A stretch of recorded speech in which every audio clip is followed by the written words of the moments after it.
Evangelista Nyegamehe Nyamwande byabagamba haremesa yo kwijiko mugenzi Aponye yakorerwa hari Central Catholic Church mu Rumuhanga oguyagira ngo akagitwa niba 2011 byo kwezi kwa 11 mwaka gwa 2018 kandi bakazara hamwe abana mushanju bito mugenzi akatasiyo mukazo ndijo owamanyurwe nka Monica Kakwezi Nyagamehe owahumwira magaragense jibina abana batanu ogunagira ngo iba kuyafire harga y'umuntu omanyirwe nka Bruce Kayubo urikweyeto mwana w'umugenzi bito bonka beka tubari kucumanya nagira ngo eki kibateganise nka family munonga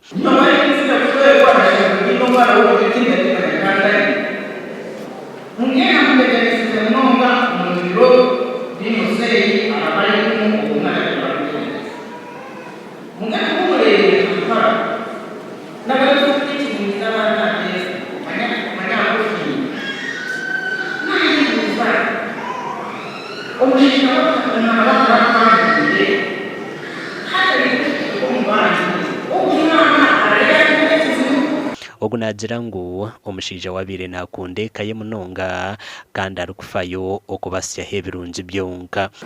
nyowe biza kwego wamse umumagara yose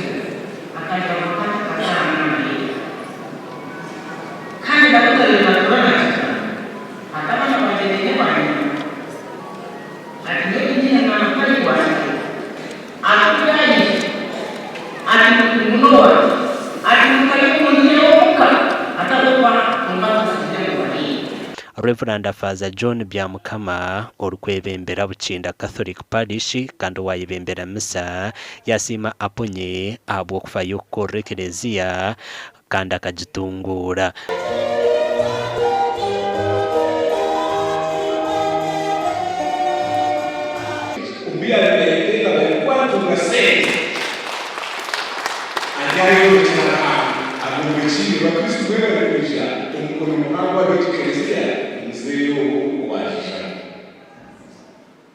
hasa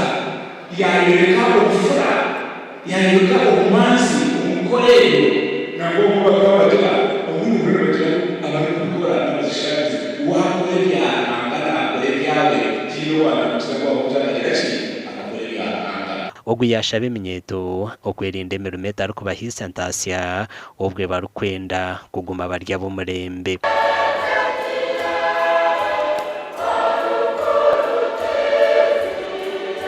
abana b'umugenzi Aponye bayireka ngo nibija gukora ejo rukubasika okora nko kwishebo yabire natwaza sende achala nyinshi tumekwata nchi kushaka shakiro nyezi chalanga nezi na kugira sende zake zirabaye Caroline Kamusime omunyishengero wa Rukiga nagira ngo Aponye abirarye kikonje cy'amano mucanga cyabo kandi baferwa munonga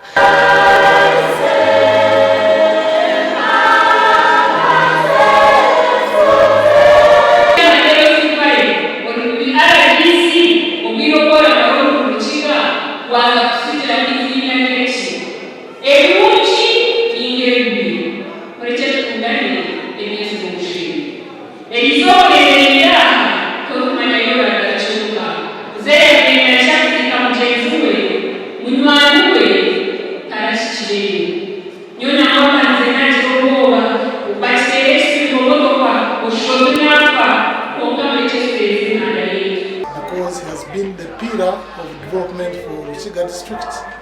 He is the person who would stand up and whatever advice he would give, the people would really listen to him. It is a very big loss to the NRM government because he has been at the center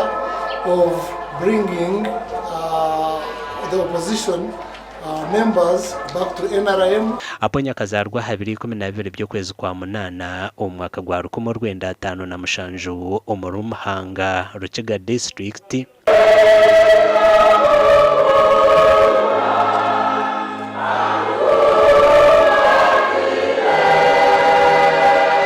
ogwakatandika rukushubura ebinyobwa aha myaka 10 y'obukuru bitahagire kurugiro mu magara g'enseegi abira ry'omugiga ranganwa. Amakuru agagashakwa Job Namanya.